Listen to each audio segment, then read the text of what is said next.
শুভ সন্ধ্যা বন্ধুরা। আজ হলো 23শে জুন রবিবার। আজকের সন্ধ্যার বিশেষ বিশেষ খবরগুলি হলো: বরাকবাসীর জন্য স্বস্তির খবর, দ্রুত বাড়ার পর থেমে গেছে বরাক নদীর জল। শিলচর অন্নপূর্ণা ঘাট ও বদরপুর ঘাটে স্থিতাবস্থায় রয়েছে বরাক নদীর জল। এদিকে করিমগঞ্জে কুশিয়ারা নদী, লঙ্গাই নদী এবং সিংলা নদীর জল কমছে।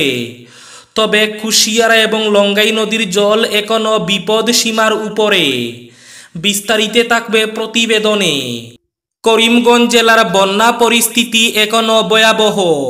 করিমগঞ্জ জেলায় বৃদ্ধি করা হলো স্কুল বন্ধের তারিখ। আগামী সোমবার এবং মঙ্গলবার 2 দিনও বন্ধ থাকবে করিমগঞ্জের সব সরকারি ও বেসরকারি বিদ্যালয়। বিস্তারিত থাকবে প্রতিবেদনে। করিমগঞ্জের বিভিন্ন স্থানে বন্ধ রয়েছে বিদ্যুৎ যোগাযোগ। জেনারেটর দিয়ে মোবাইলে চার্জ দিতে লাগছে 10 টাকা করে। হাহাকার পরিস্থিতি বন্যার্তদের মধ্যে।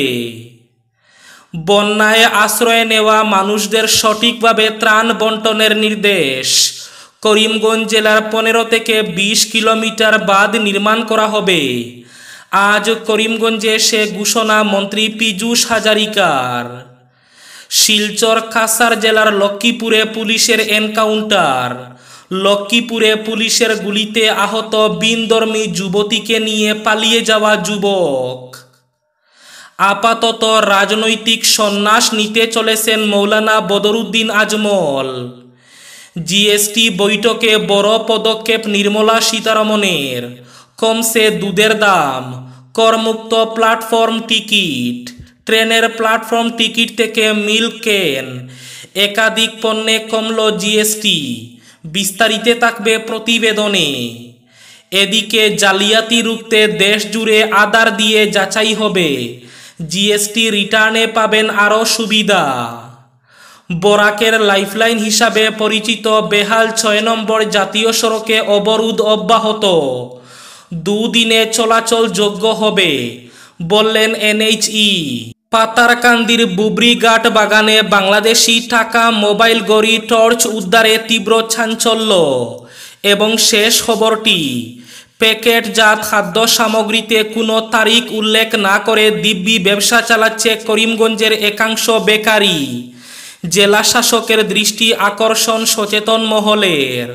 তাহলে বিস্তারিত খবরে যাওয়ার আগে অবশ্যই ভিডিওটিতে একটি লাইক করে চ্যানেলটি সাবস্ক্রাইব করে পাশের বেল আইকনটি বাজিয়ে রাখবেন এবং ফেসবুক পেজটি ফলো করে ভিডিওটি অবশ্যই শেয়ার করবেন যাতে সঠিক তথ্যগুলো সবার কাছে পৌঁছাতে পারে। এবার শুনুন আজকের খবরগুলির বিস্তারিত।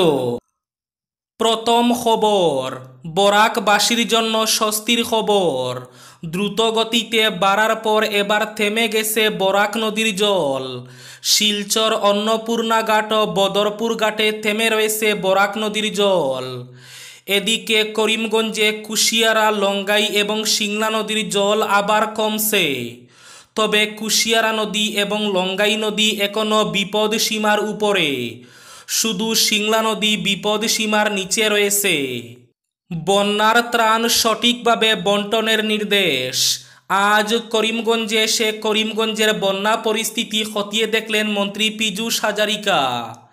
মন্ত্রী পীযূষ হাজারিকা জানান, প্রথম অবস্থায় করিমগঞ্জ জেলার 15 থেকে 20 কিলোমিটার বাঁধ নির্মাণ করা হবে খুব দ্রুত।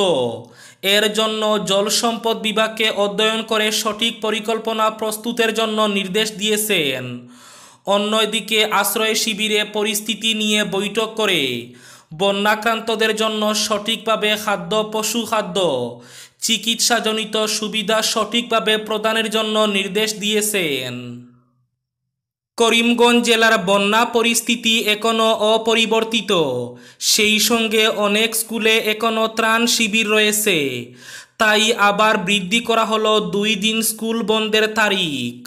করিমগঞ্জ জেলার সকল সরকারি এবং বেসরকারি বিদ্যালয় সোমবার এবং মঙ্গলবারও বন্ধ থাকবে, অর্থাৎ আরও 2 দিন বৃদ্ধি করা হয়েছে বন্ধ।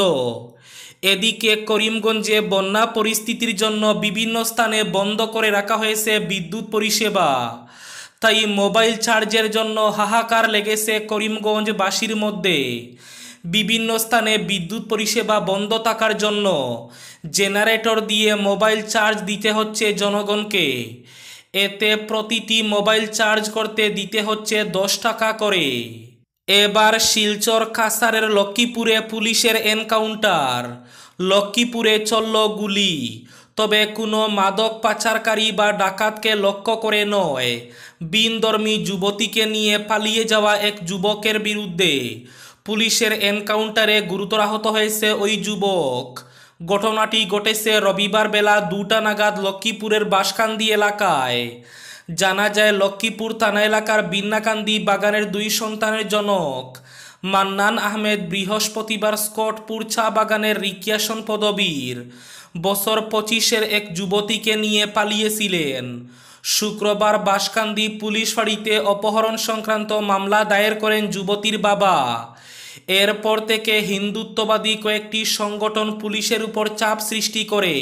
এর মধ্যে শনিবার রাত আনুমানিক 9টা নাগাদ কিছু যুবক সমবেত হয়ে বিন্নাকান্দি বাগানে ওই যুবকের বসতি এলাকায় ঘরবাড়িতে ইট পাটকেল নিক্ষেপ করে। ঘটনাস্থলে পৌঁছে পুলিশ পরিস্থিতি নিয়ন্ত্রণে আনতে সক্ষম হয়। উত্তেজনাকর পরিস্থিতির মধ্যে শনিবার রাতে সুনাই থানায় গিয়ে আত্মসমর্পণ করে মান্নান সহ যুবতী। সুনাই থেকে তাদের নিয়ে যাওয়া হয় শিলচরে। পুলিশের বয়ান মতে রবিবার অভিযুক্ত মান্নান আহমেদকে লক্ষ্মীপুর বিপিএইচসি হাসপাতালে নিয়ে যাওয়ার সময় দুপুর 2টার দিকে তিনি শিবপুরের মোরাগাং এলাকায় পৌঁছালে প্রকৃতির ডাকে গাড়ি থামানোর জন্য পুলিশের কাছে অনুরোধ করেন, কিন্তু গাড়িটি থামানোর পর হঠাৎ সে কর্তব্যরত একজন এলেনকে জসিমউদ্দিন লস্করের উপর প্রচণ্ড ঘুষি মেরে পুলিশ হেফাজত থেকে দৌড়ে পালিয়ে যায়। পুলিশ তাৎক্ষণিকভাবে তাকে উচ্চস্বরে থামতে ইঙ্গিত করলে সে দৌড়াতে থাকে। অন্য কোনো বিকল্প না পেয়ে পুলিশ নিয়ন্ত্রিত 2 রাউন্ড গুলি চালায়। একটি গুলি তার পায়ে লাগলে আহত হয়। আহত অবস্থায় তাকে শিলচর মেডিকেল কলেজ হাসপাতালে ভর্তি করা হয়েছে এবং পুলিশ কর্মী জসিমউদ্দিন লস্করকেও চিকিৎসার জন্য মেডিকেলে পাঠানো হয়েছে। জিএসটি নিয়ে বৈঠকে বড় পদক্ষেপ, কমছে দুধের দাম, করমুক্ত প্ল্যাটফর্ম টিকিট। শনিবার জিএসটি কাউন্সিলের বৈঠকে ট্যাক্স ডিমান্ড নোটিশের উপর জরিমানার সুদ মকুবের সুপারিশ, সেই সঙ্গে কার্টন বক্স সোলার কুকারে 12% জিএসটি লাগুর সিদ্ধান্ত, পাশাপাশি সব দুধের কৌটায় 12% হারে জিএসটির সুপারিশ করা হয়েছে। 53তম জিএসটি কাউন্সিলের বৈঠকে বড় পদক্ষেপ কেন্দ্রীয় সরকারের। একাধিক পণ্যে এবার জিএসটি কমানোর সিদ্ধান্ত নিলেন কেন্দ্রীয় অর্থমন্ত্রী নির্মলা সীতারমণ। এই তালিকায় রেলের প্ল্যাটফর্ম টিকিটের পাশাপাশি রয়েছে দুধের কৌটাও। এদিকে জালিয়াতি রুখতে দেশজুড়ে আধার নিয়ে যাচাই হবে, জিএসটি রিটার্নে পাবেন আরও সুবিধা। দেশজুড়ে আধার নির্ভর যাচাই প্রক্রিয়া চালু করা হবে। শনিবার নয়াদিল্লিতে জিএসটি কাউন্সিলের বৈঠকের পরে কেন্দ্রীয় অর্থমন্ত্রী নির্মলা সীতারমণ জানিয়েছেন যে ভুয়ো ইনভয়েসে লাগাম টানতে সেই সিদ্ধান্ত নেওয়া হয়েছে। তবে একলপ্তেই দেশের সর্বত্র চালু করা হবে না, ধাপে ধাপে সেই প্রক্রিয়া চালু করা হবে। সীতারমণ বলেন, পুরো দেশেই বায়োমেট্রিক নির্ভর আধার যাচাই প্রক্রিয়া চালু করা হবে। বিষয়টি ব্যাখ্যা করে তিনি জানিয়েছেন, ভুয়ো ইনভয়েসের মাধ্যমে যে ক্লেম করা হয় সেটায় হ্রাস টানতে এমন সিদ্ধান্ত নেওয়া হয়েছে।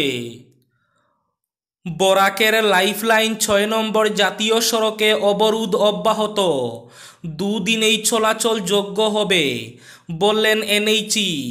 বেহাল জাতীয় সড়ক সংস্কারের দাবিতে তৃতীয় দিনেও ইস্ট জয়ন্তিয়া হিলসে সড়ক অবরোধ অব্যাহত। সড়ক সংস্কার না হলে আন্দোলন চলবে। শনিবার একথা বলতে গিয়ে সাফ জানায় স্থানীয় জয়েন্ট অ্যাকশন কমিটি।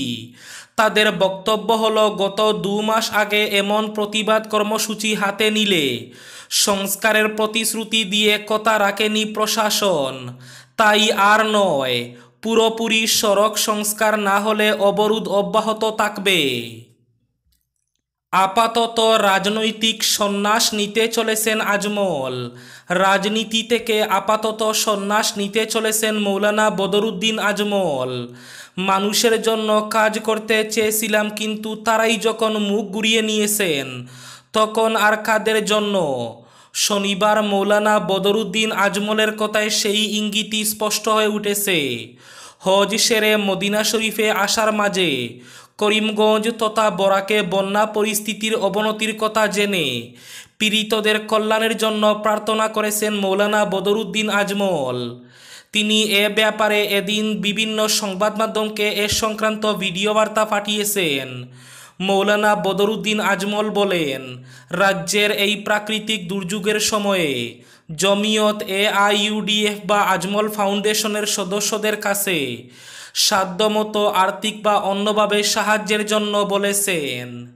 এবার শেষ খবরটি। করিমগঞ্জ জেলার বিভিন্ন এলাকার কিছু কিছু বেকারি তাদের প্যাকেটজাত বিস্কুট, কেক, ব্রেড সহ অন্যান্য সামগ্রীতে মেয়াদ উত্তীর্ণ কিংবা কবে বানানো হয়েছে তা উল্লেখ না করে বিন্দাস তাদের ব্যবসা চালিয়ে যাচ্ছে। এতে প্রায়ই সচেতন ক্রেতাদের সঙ্গে দোকানির ঝগড়া লেগেই থাকে। আবার অনেকের অভিযোগ, এসব বেকারির তৈরি সামগ্রী খেয়ে নানা অসুখে ভুগতে হচ্ছে তাদের। বিশেষ করে বাচ্চারা ভোগান্তির শিকার হচ্ছে। কিন্তু আশ্চর্যজনকভাবে কোনো কুম্ভনিদ্রায় রয়েছে করিমগঞ্জ খাদ্য সুরক্ষা বিভাগ। এ নিয়ে অভিযোগ উত্থাপিত হচ্ছে। তাই এবার জেলা শাসক মৃদুল যাদবের দৃষ্টি আকর্ষণ করেছেন সচেতন মহল। এই ছিল আজকের সন্ধ্যার বিশেষ বিশেষ খবরগুলি। ভিডিওটি অবশ্যই লাইক করে শেয়ার করে দেবেন।